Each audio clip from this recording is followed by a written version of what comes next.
আসসালামু আলাইকুম সকলের সুস্বাস্থ্য কামনায় শুরু করছি আমার আজকের আরও একটি নতুন লাইফস্টাইল ব্লগ। আজকের ব্লগটি দেখার জন্য আপনাদের সবাইকে স্বাগত জানাচ্ছি। গতকালকে একটু বাইরে গিয়েছিলাম সংসারের জন্য গ্রোসারি আইটেমগুলো কেনার জন্য, সেই সঙ্গে কিছু ঘরের কিছু জিনিসপত্র কেনা হয়েছে।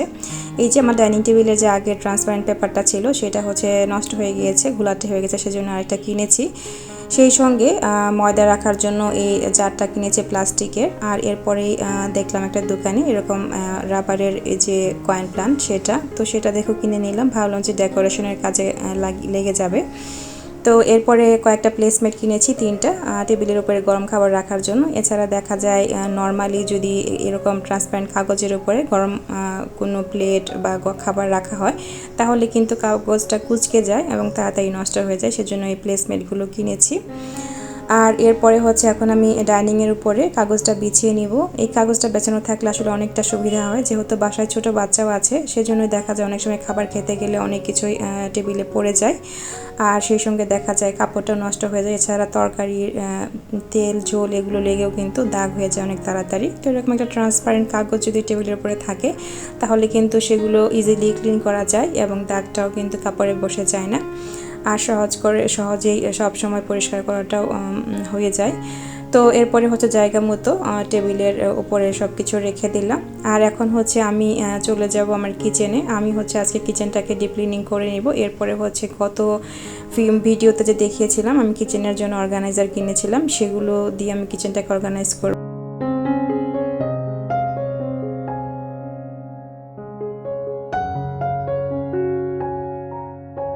তো প্রথমেই আমি সাবান পানি দিয়ে পুরো কিচেনটাকে এভাবে মেজে নিয়েছি। তারপরে এখন টাওয়েলের সাহায্যে এগুলোকে একটু উপরে উপরে মুছে নিচ্ছি।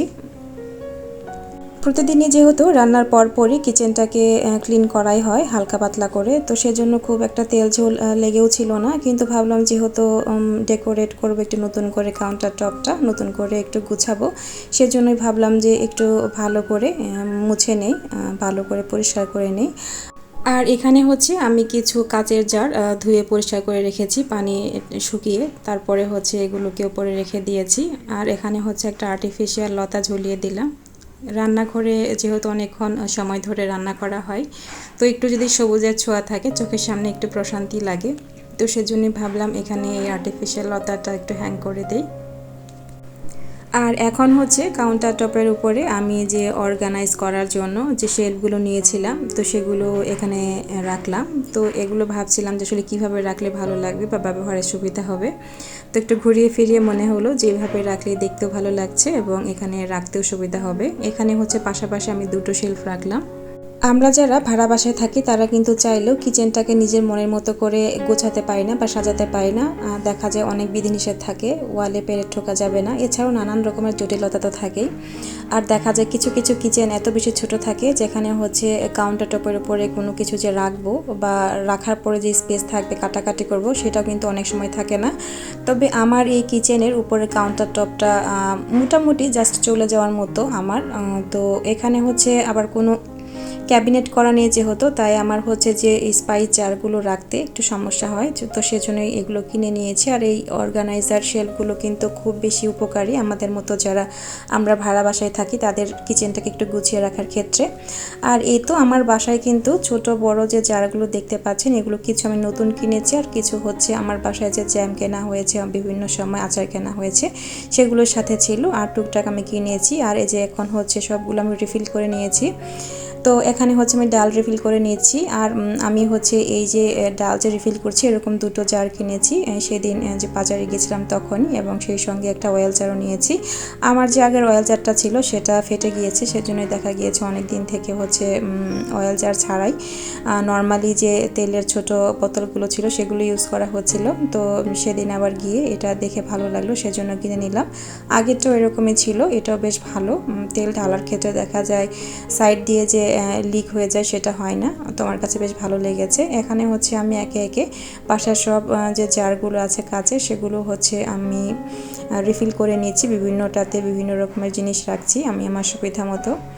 আসলে এখন কিন্তু বাজারে বিভিন্ন ধরনের দেখতে খুব সুন্দর সুন্দর ডিজাইনের কাচের জার কিনতে পাওয়া যায়, কিন্তু আসলে সেগুলো কিন্তু মোটামুটি ভালোই দামের। তো আমার কাছে মনে হয়েছে আপাতত আমার সেগুলো না হলেও চলবে, তো সেজন্যই বাসায় যেগুলো ছিল সেগুলোকে একটু রিসাইকেল করেছি আর টুকটাক কিনেছি, হাতের কাছে যা পেয়েছি। তো এখন হচ্ছে তেজপাতাগুলোকে আমি এভাবে ছোট ছোট করে টুকরো করে জারে রেখে দিচ্ছি। এভাবে রেখে দিলে তরকারিতে দেওয়ার সময় অনেক বেশি সুবিধা হয়। আমার আজকের ভিডিওটি যারা এখন পর্যন্ত দেখছেন, আমার আজকের ভিডিওটি আপনাদের কাছে ভালো লেগে গেলে প্লিজ আমার ভিডিওটিতে একটি লাইক দিয়ে দিবেন। আমার চ্যানেলটি এখনও সাবস্ক্রাইব করে না থাকলে আমার চ্যানেলটিকে সাবস্ক্রাইব করে পাশে থাকা বেল বাটনের অল অপশনটি সিলেক্ট করে দিবেন। এতে করে আমার পরবর্তী ভিডিও নোটিফিকেশনগুলো আপনাদের কাছে পৌঁছে যাবে এবং আপনারা সেটা সময় ও সুযোগ করে দেখে নিতে পারবেন। আর অলরেডি যারা কাজগুলো করে দিয়েছেন আপনাদের সবাইকে জানাচ্ছি অসংখ্য অসংখ্য ধন্যবাদ। আর এই তো এখন হচ্ছে আমি শেলফের মধ্যে জারগুলোকে জায়গা মতো রেখে দিয়েছি, যেখানে যেটা রাখলে সুবিধা হবে বা যেটা যেখানে রাখা যাচ্ছে সেভাবেই। প্রত্যেকটা মেয়ের কিন্তু একটা পরিপাটি কিচেনের অনেক বেশি স্বপ্ন থাকে, কিন্তু যারা আমরা ভাড়া বাসায় থাকি অনেক স্বপ্নগুলোই কিন্তু আমরা পূর্ণ করতে পারি না। কিন্তু আমাদের সাধ্যের মধ্যে যতটুকু আছে, যতটুকু করা যায়, আমি মনে করি ততটুকু চেষ্টা করাই যেতে পারে। তো সেজন্যই আসলে বড়সড় কোনো ক্যাবিনেট না থাকলেও কিচেনে এভাবে ছোটোখাটো শেলফ কিনে কিন্তু নিজেদের প্রয়োজনগুলো ভালোভাবে চালিয়ে নেওয়া যায়। তো এখানে হচ্ছে যেহেতু স্পেস কিছুটা ফাঁকা ছিল, আস্তে আস্তে এগুলো ভর্তি হয়ে যাবে জিনিসপত্র দিয়ে। আপাতত এগুলোতে আমি হচ্ছে এরকম আমার যে মশলাগুলো রাখা ছিল প্যাকেটে, আর দেখতে যাতে আরও একটু ভালো লাগে সেজন্য হচ্ছে এখানে যে কয়েন প্ল্যান্টটা কিনেছিলাম তো সেটা দিয়ে দিলাম এবং সেই সঙ্গে হচ্ছে আরও একটা রিয়েল প্ল্যান্ট দিয়ে দিলাম। আর এরপরে হচ্ছে দুইটা শেলফে ঠিক মাঝ বরাবরে যে জায়গাটা আছে তার মধ্যে হচ্ছে একটা স্পুন হোল্ডারের মধ্যে আমি আমার রেগুলার ইউজ করার যে ছড়ি, হাতা, খুন্তি সবগুলো রেখে দিলাম।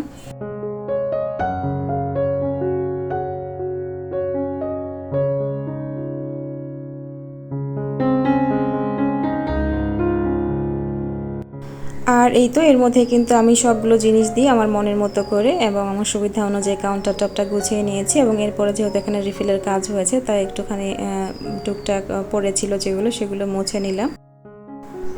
আর এই যে বেসিনের পাশের যে অংশটা দেখতে পাচ্ছেন, এখানে সবসময় আমি যেটা করি আমার রেগুলার ব্যবহারের যে প্লেট বাটি সব কিছু আছে সেগুলো ধুয়ে একটা ঝুড়ির মধ্যে পানি ঝরানোর জন্য এভাবেই রেখে দিয়ে থাকি। তো সেটাও এখানে জায়গা মতো রেখে দিলাম। তো কিচেনটা গোছানোর পরে এই হচ্ছে ফাইনাল লুক।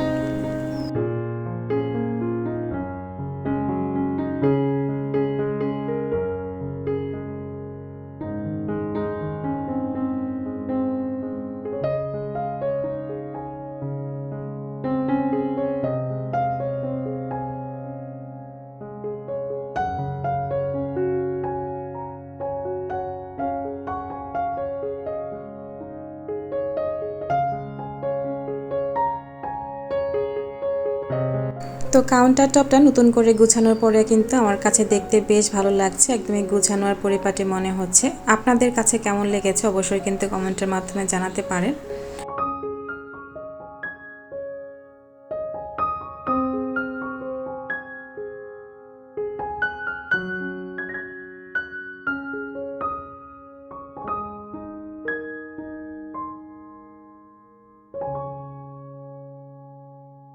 আর এখন চলে এসেছি আমার দুপুরের রান্নাবান্নায়। প্রতিদিন কিন্তু দুপুরের বেলা রান্নাটা করাই হয়ে থাকে, বিশেষ করে সকালের পর পরে, কিন্তু আজকে একটু লেট হয়েছে।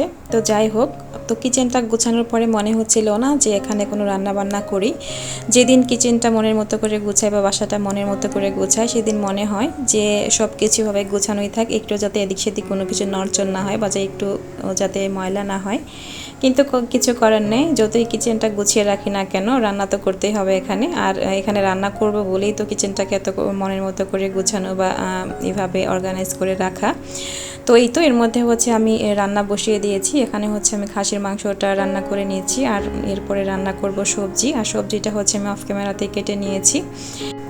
আর আজকে হচ্ছে একটা মিক্সড সবজি রান্না করব হাতে মাখিয়ে। এখানে হচ্ছে পেঁপে, তারপরে মিষ্টি কুমড়া, বরবটি, আলু, 4-5 রকমের সবজি দিয়ে হচ্ছে আমি হচ্ছে সবজিটা রান্না করে নিয়েছি। আর এই সবজিটা খেতে আমার কাছে অনেক বেশি ভালো লাগে। মাখিয়ে তারপরে হচ্ছে পাঁচ ফোড়ন এবং পেঁয়াজ রসুন দিয়ে যে ফোড়ন দিলে যে একটা স্মেল হয় সেটা আরও বেশি ভালো লাগে। তো এখানে আমি পেঁয়াজ রসুন বাটা, তারপরে হচ্ছে আদা বাটা একটু সামান্য দিয়ে, তারপরে হচ্ছে হলুদ গুঁড়ো এবং সামান্য জিরা এবং ধনিয়ার গুঁড়ো দিয়ে তারপরে হচ্ছে মাখিয়ে নিয়েছি। এখানে কিন্তু আমি যখন সবজিটা রান্না করি সব মশলার পরিমাণে একদমই অল্প অল্প করে দেওয়ার চেষ্টা করি। এভাবে সবজি রান্নার ক্ষেত্রে মশলা কিন্তু কম দিয়ে রান্না করলে বেশি ভালো লাগে।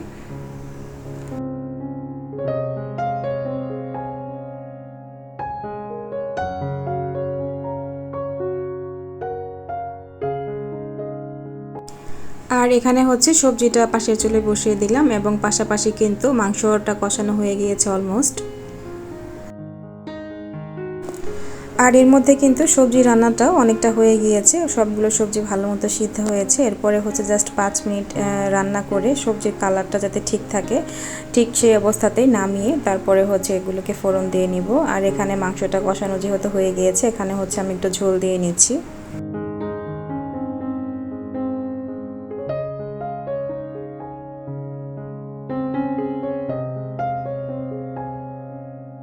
সবজিটা নামিয়ে এখন হচ্ছে ফ্রাই প্যানে হচ্ছে আমি তেলের মধ্যে পেঁয়াজ এবং রসুন ভেজে নিয়ে তারপর এখানে একটু পাঁচফোড়ন দিয়ে নিব। এরপরে হচ্ছে সবজিটা দিয়ে সঙ্গে সঙ্গে ঢাকনা দিয়ে ঢেকে দিব।